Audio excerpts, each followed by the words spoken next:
어제 문재인 대통령이 소득 하위 70%, 그러니까 우리나라 가구 수로 따지면은 한 2천만 가구 중에 대략 한 1,400만 가구 정도의 가구당 4인 기준으로 보면은 한 100만 원 정도 지급을 하겠다고 밝혔습니다. 이게 이제 내가 그 해당 사항에 들어가는지 그리고 이게 우리 경제에 어떤 좀 마중물 역할을 할 수 있는 것인지 궁금한 부분들이 있습니다. 기획재정부 구윤철 제2차관 연결해서 관련된 얘기 좀 자세히 여쭤보겠습니다.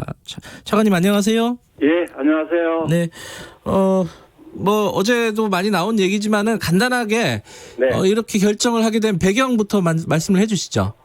예, 저희들이 이 재난지원금 관련해서 다양한 방안에 대해서 논의가 있었습니다만, 네, 최근에 이제 코로나19 사태로 인해서 많은 국민들이 네, 광범위하게 좀 어려움을 겪고 계시다는 판단하에서 네, 전체 우리 가구 수가 한 2천만 가구 정도 되는 중에서 네, 한 위로 순서를 쭉 했을 때 밑에 계신 한 1,400만 가구 한 70%에 대해서 이분들한테는 적어도 조금 이 어려움을 타개할 수 있게 정부가 좀 지원을 해야 되겠다 네. 하는 그런 차원에서 결정했다는 점을 말씀드리겠습니다.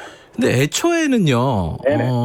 기재부라든가 청와대 쪽에서도 그 정책실장 김상조 정책실장 같은 경우도 네네. 이렇게 70%까지 지급하는 거에 대해서는 좀 반대 의견이 있었던 거 아니에요?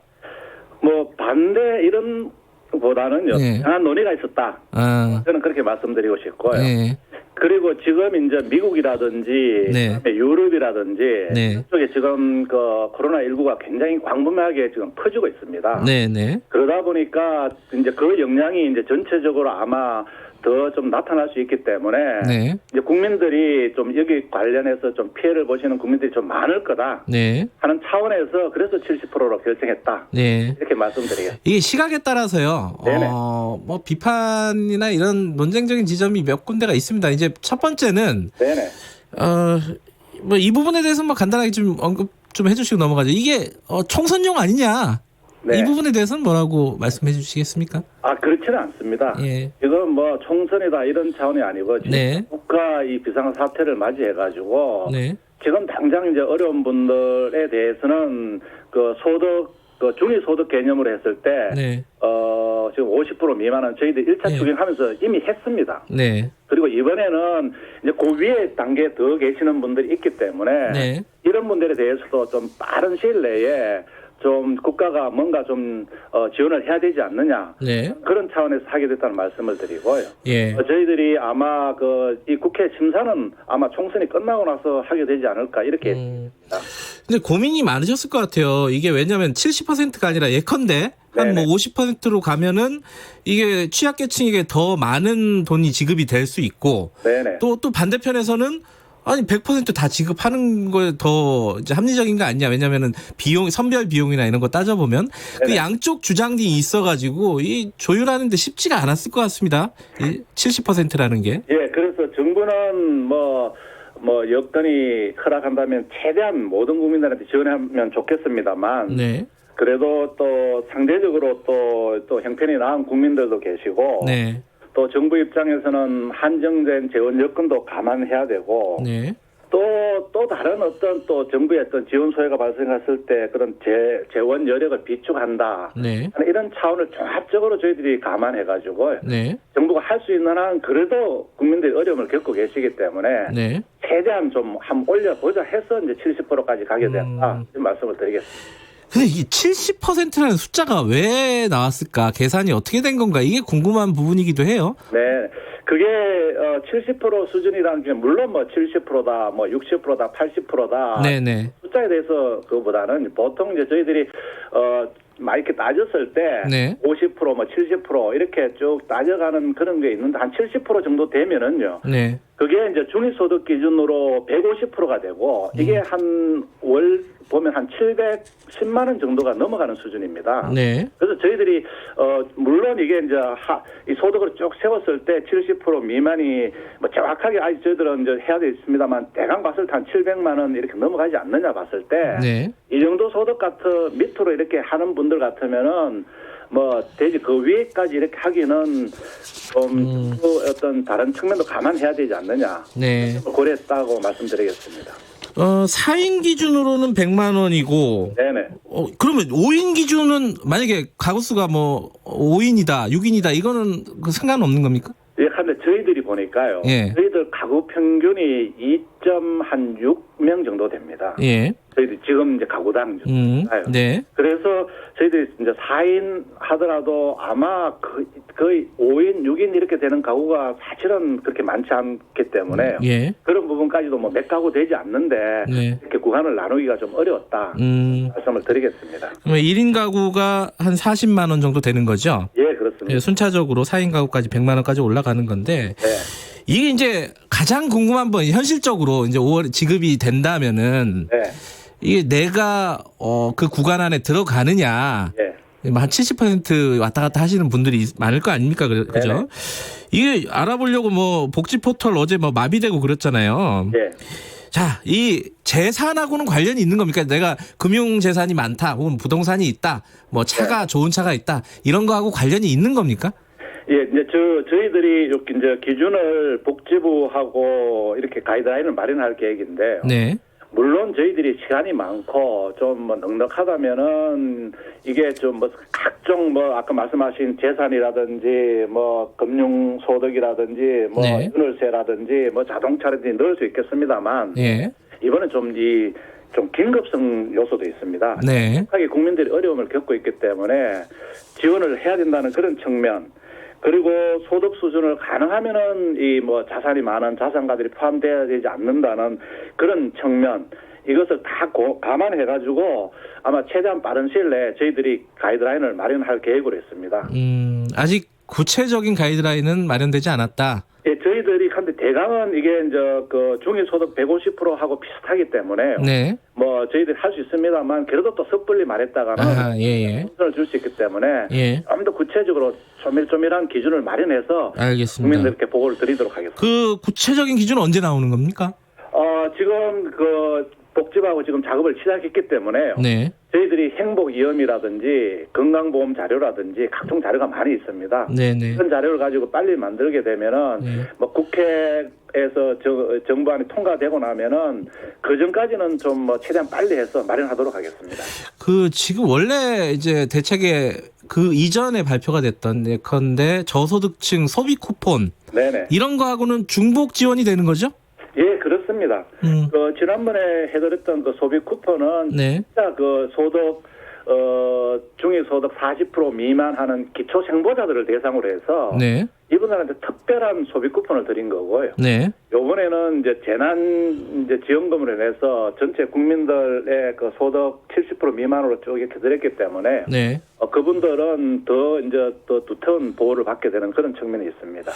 이게 박미선 님이요. 그 청취자분이 1인 가구인데 네. 지금 현재 소득이 없다 그래요. 네네. 그분도 해당이 되는 건가요?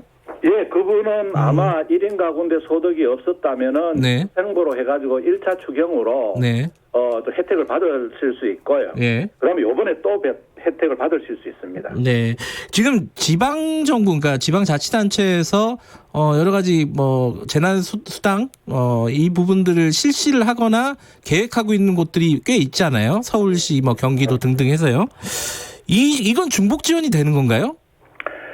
지금은 저희들은 지금 기초단체나 지방자치단체에서 하는 부분이 대개 이제 중위소득 100%. 네네. 이러면은 저희들 기준으로 따질 때는 그 소득 하위 50% 기준입니다. 그렇죠. 예. 저희들이 70% 이렇게 주게 되면은요, 정부 커버리지가 훨씬 큽니다.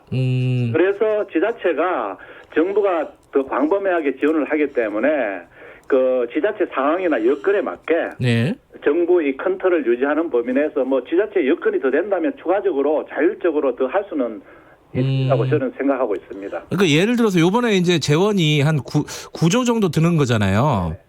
근데 그 중에 일정 부분 한 2조 정도는 지방자치단체에서 부담을 해야 되는 거 아닙니까? 그죠? 맞습니다. 예. 그러면 지방자치단체에서 그 2조를 추가로 부담을 하려면은 네. 기존에 계획하고 있었던 거를 수정할 가능성도 있겠네요. 그렇죠. 저희들이 이제 9조 중에서 7조를 부담하고 한 네. 2조를 지방이 하는데 네. 이게 이제 중위소득 70% 이하를 하다 보니까 기존에 이 안에서 지자체가 한 부분에 대해서는 네. 뭐 저희들이 인정을 해줄 수도 있고요. 네. 또 지자체가 그 이제 인정을 해주더라도 기존에 하고 있는 부분 외에 우리는 여건을 좀 좋으니까 일부 좀 더 하겠다 네. 하는 부분은 지자체가 자율적으로 판단할 수 있다고 보여지고요. 네. 다만 저희들이 봤을 때는 정부가 그 중앙정부가 커버리지를 이렇게 넓혔기 때문에 범위를 네. 아마 지자체도 그 이 범위 안에서 하지 않을까 이렇게 대강 보고 있습니다. 지금 이제 재원 마련이 한 9조라고 아까 제가 잠깐 말씀드렸는데 이번에는 국채 발행 이런 걸 안 하는 거죠? 아닙니다. 저희들이 이제 이번에는 저희들이 이제 그 재원 마련을 함에 있어서 네. 좀 기존에 있는 그 예산을 네. 좀 일단 좀 이렇게 조정을 하자. 예. 그래서 최대한 조정해서 하고. 예. 그래도 또 이 기존의 예산을 조정하려고 하다 보면은 또 불가피한 사유가 있는 경우에는 네. 그 일부 뭐 국채 발행을 할 수도 있겠습니다만. 네. 그러나 지금 정부가 이제는 최대한 하여튼 기존 재원을 좀 이렇게 다 조정을 해가지고 네. 충당하겠다 이런 식 생각을 가지고 있습니다. 그러니까 기존에 있었던 예산을 이름을 바꾸겠다는 거잖아요. 일부는. 그러면요. 이게 어떤 예산들이 깎이게 되는 거죠? 주로? 지금 이제 1, 4분기에 예. 이제 코로나19로 인해서 지금 현장에서 좀 집행이 안 되는 측면이 있습니다. 네. 사회적 거리 두기를 하다 보니까 뭐 각종 그 공사장에서도 이렇게 집행이 좀 늦어지는 측면도 있고요. 네네. 그다음에 각종 정부가 지출을 하려고 하는 부분이 조금 모임을 못 하고 뭐 각종 행사도 축소하고 이러다 보니까 집행이 안 되는 부분이 하나가 있고요. 네. 그럼 두 번째는 이제 금리가 낮아지다 보니까 네. 정부가 당초에 계상했던 그 정부가 지급하기로 된 이자 네. 부분이 있을 수 있고요. 또 그다음에 최근 또 유가가 많이 떨어졌습니다. 그래서 이 유가가 떨어짐에 따라서 정부가 또 높은 유가를 가정해서 놓은 유류비 예산이라든지 네. 이런 부분을 좀 최대한 하여튼 조정을 해가지고 네. 이 재원을 이제 국민들께 드리는 이 재난 지원비로 이렇게 활용하겠다는 말씀을 드립니다. 그게 지금 이제 이게 100만 원 지급되면은 당장 어려우신 분들 숨통이 트일 수도 있을 것 같긴 한데. 네네. 근데 이게 100만 원 다 쓰면 어떻게 할 거냐. 이게 이제 야당에서 주장하는 비판의 요지 아니겠습니까? 일회성 아니냐. 지속 가능한 어떤 대책이 아니다. 그 다음은 어떻게 하실 계획이세요? 예, 그래서 기본적으로 지금은 이제 정부가 이번에 설계한 거는 우선 당장 어려움을 겪고 있는 이제 국민들께 네. 이제 일회성으로 드리는 거고요. 네. 그 다음에 정부는 다음 단계로는 정부가 이제 경기 대책이라든지 네. 기타 경기 활성화를 통해 가지고 예. 경기를 이렇게 돌려 가지고 국민들이 거기서 월급도 받으시고 또 사업을 통해서 또 수익도 내시고 하는 이 구조로 가야 되지. 네. 그런 구조를 생각하지 않고 있지 않다는 말씀을 드릴게요. 그래서 정부는 이번에 일회성으로 드리고 나머지는 그 정부도 다 이게 경기 활성화나 경기 대책을 통해서 네. 근본적으로 이게 대책을 만들겠다는 그런 생각을 하고 있습니다. 그 2차 추경 뭐 네. 이런 것들을 논의하고 계신 건가요? 그래서 이번에 하게 되면은 아마 이 부분에 대해서는 빨리 2차 추경을 통해 가지고 네. 지금 이 재난지원비에 대해서는 국민들께 혜택이 돌아갈 수 있게 하겠습니다. 2차 나머지 또 필요하다면은 네. 또 그 이후에 어느 정도 이제 코로나19가 좀 이 안정한 상태에 갔을 때는 네. 뭐 소비 진작이라든지 뭐 경기 활성화 대책 이런 부분을 정부가 마련해 나갈 계획입니다. 그러니까 총선 이유가 되겠지만 어쨌든 2차 추경 계획하고 계시다 이런 말씀이시고 네네. 그 규모도 뭐 대규모라고 볼 수 있나요? 지금 2차 추경은 아마 재난지원금 하나로 아마 빨리 해야 되기 때문에 할 수가 있겠고요. 아하, 예. 이후에 저희들이 이제 2차 추경 이후에도 예. 저희들이 뭐 지난번 말씀드린 바와 같이 4차, 5차라도 계속 정부가 필요하다면은 각종 대책을 네. 만들어내겠다고 하고 있기 때문에 네. 그게 뭐 꼭 무슨 추경뿐만이 아니고 네. 저희들이 금융 지원이라든지 또 다른 형태의 뭐 기금 변경이라든지 이런 부분을 통해서 계속 국민들이 이 어려움에서 벗어날 수 있도록 각종 대책을 마련해 나갈 계획입니다. 알겠습니다. 네. 여기까지 듣겠습니다. 고맙습니다. 네, 감사합니다. 기획재정부 구윤철 제2차관이었습니다.